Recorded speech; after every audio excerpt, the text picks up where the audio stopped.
We will now hear from Doris Phillips, Executive Director of a program with the acronym H.E.R.O, H.E.R.O, which stands for Helping Energize and Rebuild Ourselves. And this program was founded by our own Elaine Wallace.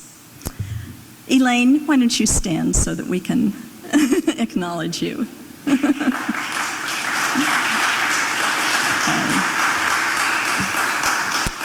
So Doris Phillips followed in her footsteps, and she's now the Executive Director and will tell us more about H.E.R.O. Following her words, we will all have an opportunity to give generously. Checks can be made out to USG, that's Unitarian Society of Germantown, USG, with the letters H.E.R.O or H.E.R.O in the memo line. Doris, welcome.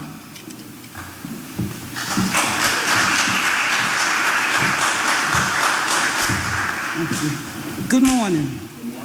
I know this is new, but can we all say H.E.R.O? Help and energize. And rebuild ourselves. Okay. We took an old abandoned supermarket located at 17th and Tioga. We got there, they left everything in the building, the food, the freezers, everything. And we had to get it out and open the doors. We found our little children in the area running up and down the street with nowhere to go, nothing to do, and we decided to open the doors for an after-school program because it was in the September. Get it right. And we opened our doors and they came in, they had the brick walls, they had the dirt floors. I mean, it was terrible, but about the community and about the children having a place to go, we wanted to do that. I took a name that they now call me from Doris Phillips to Begging Betty, because I went out into the community and I started begging and let people help us turn our community center into what it is today. We have a computer lab, we have rental rooms for weddings, repasts, you know. So in that area, it's infested with a lot of, as usual, drugs and, you know, corner boys and all that. So our children come there as a safe haven so that way they won't be in harm's way. So what we try to do is, I like it because we have their parents that started out with us, and now we have their children. So that's a blessing in itself to say that we're really making a difference in that neighborhood.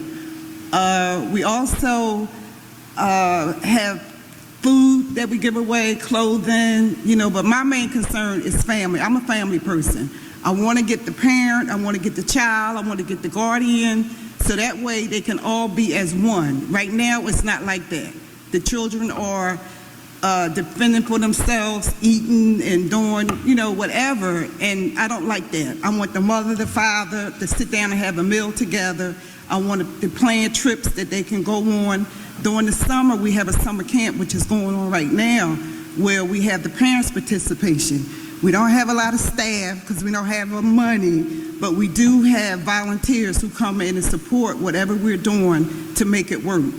Our hours are from 9 to 5, some to 6, and then the camp goes for 6 weeks with a wing and a prayer that we can get the buses and admissions for the children to go on the trips. I like it because Elaine is a family person, and she taught me, okay, to be that same type of person, caring, giving, you know, we never say no to anyone. And my thing is that we all have something in us that we can bring out of other people. And a lot of people don't know that. If you're a cook at home, you know, we can have you cooking at the center. If you're a sewer, we come in and you can make clothes and stuff for the children. So I never say no to anybody because they always have something inside that we can build and make them better. We have a joint connection in the community with our fire department. They come out with the fire trucks and do fire safety.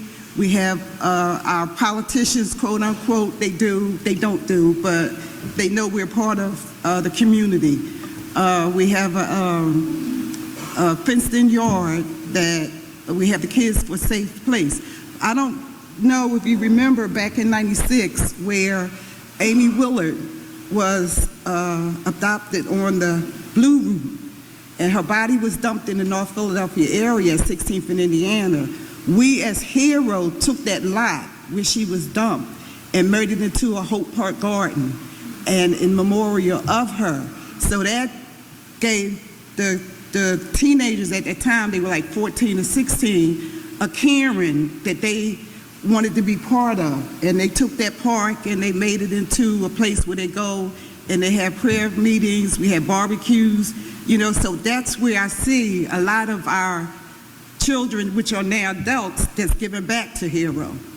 They have went on to college, graduated, but every summer they come back and they say, what can we do to help you? Because I'm not getting any younger, but, you know, the kids are really, you know, participating in it. And I think that's what is really needed in neighborhoods, to kind of join the people together and work as one, because it won't work if you don't do that. When I came in that neighborhood, I didn't know anybody. Okay, Elaine brought me in, she said, I want you to do this, do that, and I'm like, what? So what I did is reached out to the neighborhoods, the police department, the fire, whatever I had to do, to say, we the new kids on the block, and we need help, and what can you do to help us? And they've been very supportive ever since. I've been there since '96. One of the guys that had worked in the abandoned supermarket, he was like, what are you going to do? I was like, I don't know, I'm just here, you know. But he took a group of his construction workers and built the inside of the building with sheetrock, drop ceiling, with no cost. So I was like, thank you, Lord, right? And then we reached out to Temple medical students. They come in, they volunteer, they help us. They have a warehouse with furniture, so we were able to get rugs and desks. And, you know, if you don't ask, you don't know. I have asked so many people, and if only one person say yes, I know I've made a difference.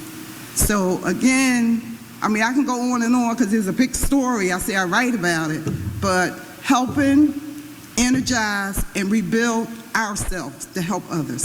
Thank you. That's good.